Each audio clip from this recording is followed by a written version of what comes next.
لیے. آج ایسوں کو خریدا گیا ہے جن کا نام صرف مسلمان رکھا گیا ہے, کچھ عورتوں کو بھی کچھ مردوں کو بھی. آپ ان کو بھی نہ دیکھیں, یہ ہر زمانے میں رہے ہیں, ہر زمانے میں رہے ہیں. اسلام کے خلاف ایسوں کو استعمال کیا جاتا ہے. اور مجھے تو اس بات کا بھی شک ہوتا ہے, میں نے اسٹڈی کی ہے یہودی مذہب پر, تقریباً 4 سال ریسرچ کیا ہے, تبھی اتنا زیادہ بولتا ہوں ان کے متعلق. یہودیت میں ایک فرقہ ہے ڈونما فرقہ اس کو کہتے ہیں, یہودیوں کا ایک فرقہ ہے. ان کا کام کیا ہے جانتے ہیں آپ؟ ان کا کام صرف یہ ہے کہ وہ اپنے بچوں کا نام مسلمان رکھتے ہیں.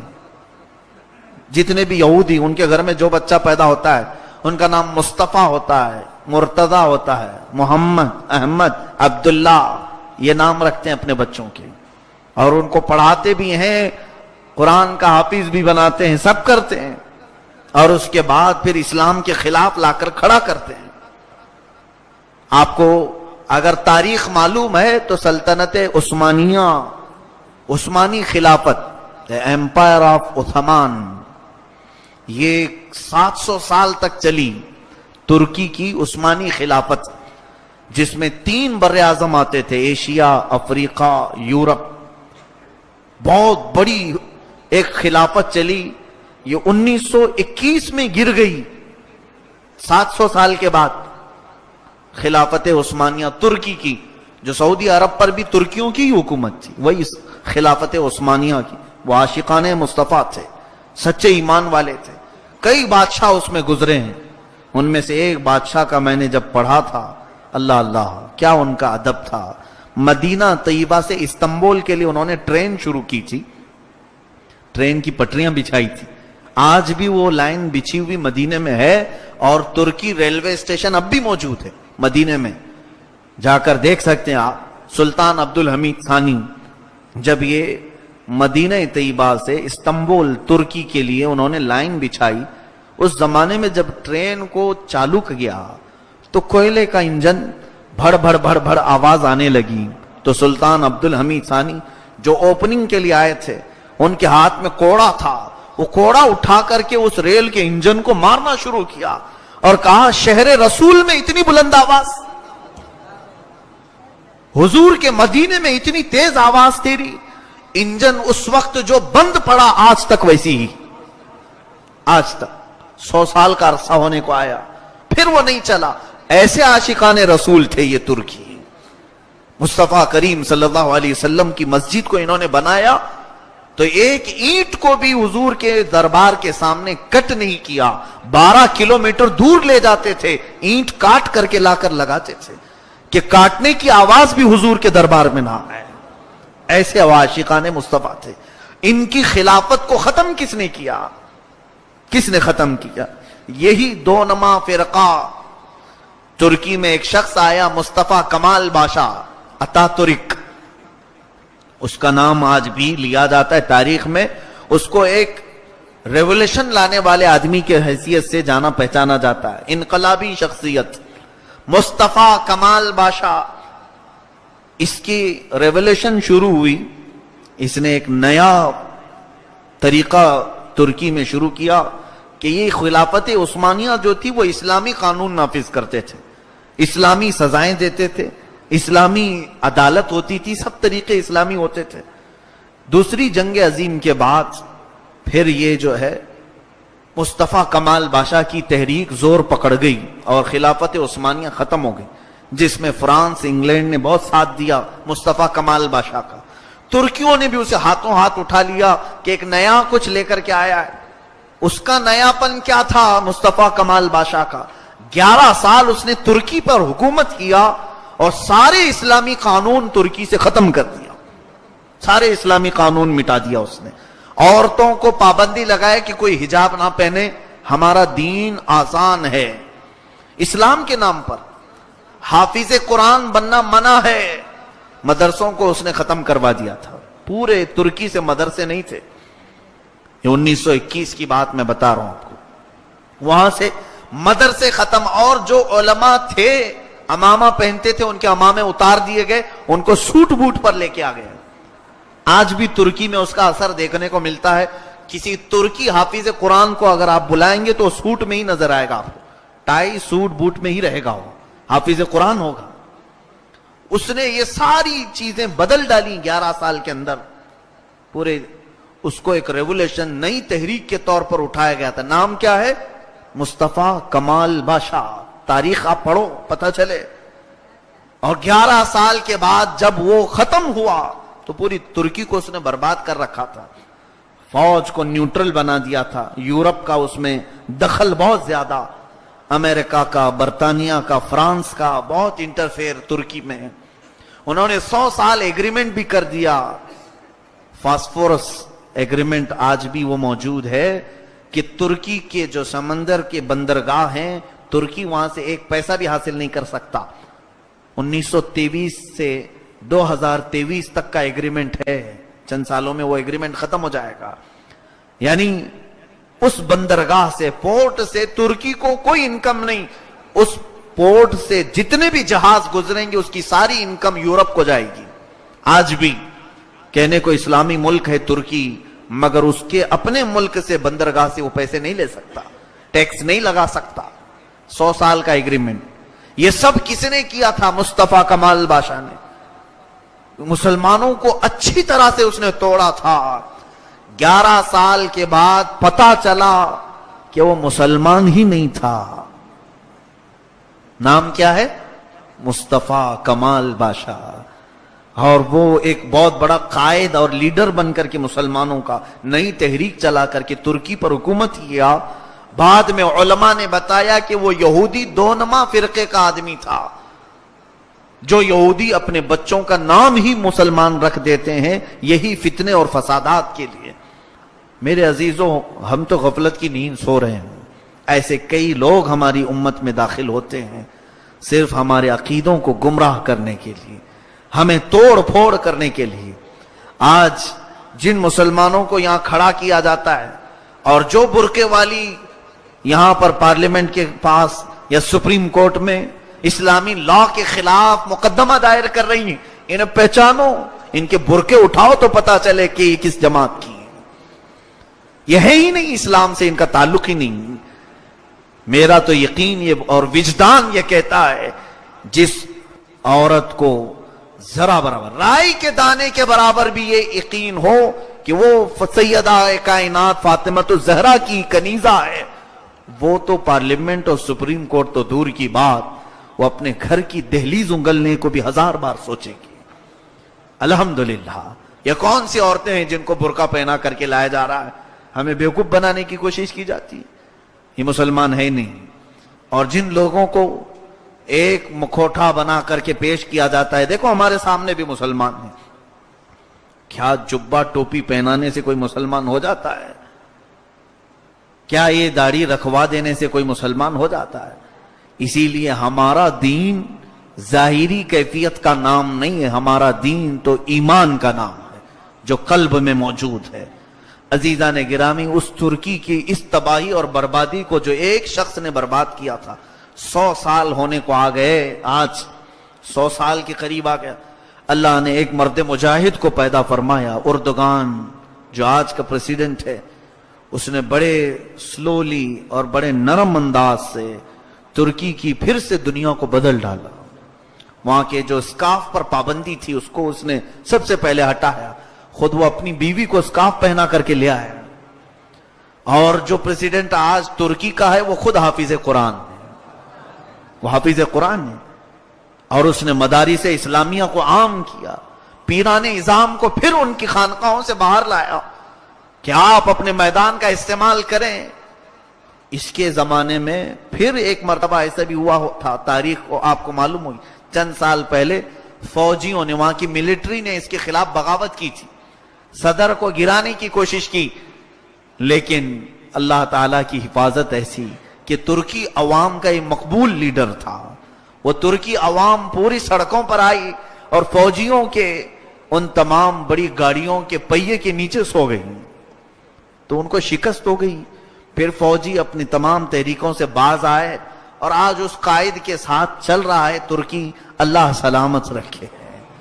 اور جو ہماری امیدیں وابستہ ہیں کہ اللہ تبارک و تعالی اسے انہی امیدوں پر اتارے، کہیں کوئی گمراہی نہ آئے، یہ ہماری دعا ہے۔ لیکن آپ کو حالات میں یہ بتاؤں کہ جن لوگوں کو لایا جاتا ہے مسلمان نام سے، ہزار چھان بین کے بعد کسی کے پیچھے رہو، اس لیے کہ یہ دنیا اس زمانے میں اتنے پروپیگنڈے بنا چکی ہے کہ پہچاننا مشکل ہو گیا ہے۔ انہوں نے اپنے بچوں کو بڑے بڑے لوگوں تک پہنچا دیا ہے، بڑے بڑے لوگوں تک پہنچا دیا ہے۔ یہ ہمارے درمیان اختلافات پیدا کرنے کے لیے بڑے بڑے مشائخ کے بیچ، بڑی بڑی تنظیموں کے بیچ، بڑے مدارس کے بیچ جو پھوٹ پڑتی ہے، میری تحقیق یہ کہتی ہے کہ ان بڑے لوگوں تک یہ یہودی پہنچے ہوئے ہیں، ان کے بچے پہنچے ہوئے ہیں۔ کیسے ہمیں پتا چلے گا؟ نام بھی مسلمان ہے اور ان کا دل ہی بتائے گا۔ اب ہم تو عالم الغیب نہیں ہیں میرے عزیزو، رب تبارک و تعالیٰ نے جو فرمایا وہ حق ہے۔ یہاں صرف میں اتنا کہنا چاہتا ہوں کہ رب نے کیوں پوچھا کہ اے محبوب آپ انہیں پوچھے کہ کیوں ایمان لانے سے لوگوں کو روکتے ہو؟ یہ روکتے ہوں گے تبھی تو مولا نے پوچھا۔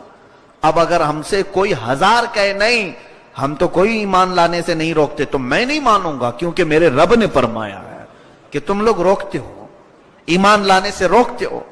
کس طرح سے؟ آج ہم تمام لوگوں کا حال وہی جو میں نے بتایا، یہ پروپیگنڈا میڈیا کے ذریعے سے یہ مسلمانوں کو کمزور کرنا ہے، ایمان لائے ہوئے لوگوں کو ٹیڑھا کرنا ہے، ہماری شناختیں چھیننے کا کام یہی کر رہے ہیں۔ آج ہماری تمام آئیڈینٹیٹی ختم کرنے کا یہی کام کر رہے ہیں۔ چند دنوں پہلے ابھی ایئرپورٹ میں میرے ساتھ معاملہ، امیگریشن میں آگے بڑھ رہا ہوں، میرے سامنے ہی ایک پنجابی آدمی تھا، سکھ تھا، اور اس کی بھی وہ میٹل ڈیٹیکٹر سے اس نے کراس کیا، اور اس کے بعد جو امیگریشن کرنے والے پولیس ہوتے ہیں وہ بدن پر ساری مشین لگا کر چیک کرتے ہیں، جو بھی ان کا پروسیس ہے۔ اس نے کیا، اپنے بورڈنگ پاس پر اس نے تھپا لگوایا، آگے بڑھا۔ میری باری آئی تو مجھے بھی چیک کیا، وہ ہلکی سی چابی بھی ہو یا سکہ بھی ہو تو بجنے لگتی ان کی مشین۔ ہم تو ساری چیزیں اتار کر کے آئے، کچھ بھی نہ ہو، لیکن چیک کرنے کے بعد کہا کہ آپ ٹوپی بھی نکالو۔ میں نے کہا اتنی بڑی پگڑی نہیں اتروائے تم نے، میری ہلکی ٹوپی کیوں اتروا رہے ہو؟ سامنے میرے ابھی آپ نے مشین گھمائی، اتنی موٹی پگڑی پہنا، اس کو نہیں اتروایا تم نے، اور میری تو ہلکی سی ٹوپی اتروا رہے ہو۔ کچھ نہیں کہا، کہا نہیں درکہ ان کی مذہبی چیز ہے، وہ لوگ گورنمنٹ سے کروا چکے ہیں اس چیز کو، گورنمنٹ سے منوا چکے ہیں اس چیز کو۔ کہا کہ ان کی مذہبی چیز ہے اور یہ میری مذہبی نہیں ہے، یہ میری مذہبی چیز ہے۔ مجھے آپ یہ لکھ کر کے بتاؤ کہ تمہاری مشین کمزور ہے، کہ ٹوپی کے اندر کا تمہاری مشین نہیں دیکھتی، تو پھر ظاہر سی بات ہے ٹوپی جتنے کپڑے کی ہے اتنا ہی میں کپڑے کا میرا جبہ بھی ہے، تم بعد میں اگر جبہ اتارنے کے لیے بھی کہو گے۔ وہ ہنسنے لگا، کہا کہ نہیں ٹھیک ہے، چلو آپ جس طرح سے ویسی ہی رہو، ٹوپی کے اوپر سے اتارا۔ تھوڑی دیر کے لیے دل میں یہ بات آئی، یہ حرکت کیوں کی جا رہی ہے؟ کیوں کی جا رہی ہے؟ جان بوجھ کر کے وہ مشین ٹوپی کیا 10 ٹوپیاں پہن لوں تب بھی وہ چیک کرے گی، تب بھی چیک کرے گی۔ ارے میاں بڑے بڑے سوٹ کیس وہ چیک کرتی ہے، جو پلاسٹک کے ہوں، فائبر کے ہوں، تو کیا ٹوپی کے اندر کی چیز نہیں چیک کرے گی؟ اسے ساری چیزیں اس پولیس والے کو بھی معلوم ہے، لیکن یہ حرکت ہمیں ہرٹ کرنے کے لیے، ہمیں ہرٹ کرنے کے لیے کہ تمہاری ویلیو کچھ بھی نہیں ہے یہاں پر، ہم تمہیں کبھی بھی ننگا کر سکتے ہیں۔ تھوڑا دل رویا اس بات پر کہ یہی ہماری آج پوزیشن ہے، کہ ہماری تاریخ یہاں پر ایسی ہے کہ ہم نے ہزاروں کو تعلیم سے آشنا کروایا۔ آج ہندوستان میں ہماری کیا قربانیاں نہیں ہیں؟ جس قلعے پر کھڑے ہو کر پورا بھاشن دیتا ہے ہمارا پی ایم، وہ ہماری تو جائیدادیں رہی ہیں، وہ ہماری ہیں۔ اس ملک کو اگر عجائبات میں سے کسی نے پہنچایا ہے تو وہ اسلامی سلطنتیں پہنچائی ہیں۔ بعد میں کیا بنا ہے؟ ساری چیزیں اسلامی ورثہ یہاں پر موجود ہے، چاہ کر کے بھی ختم نہیں کرو گے۔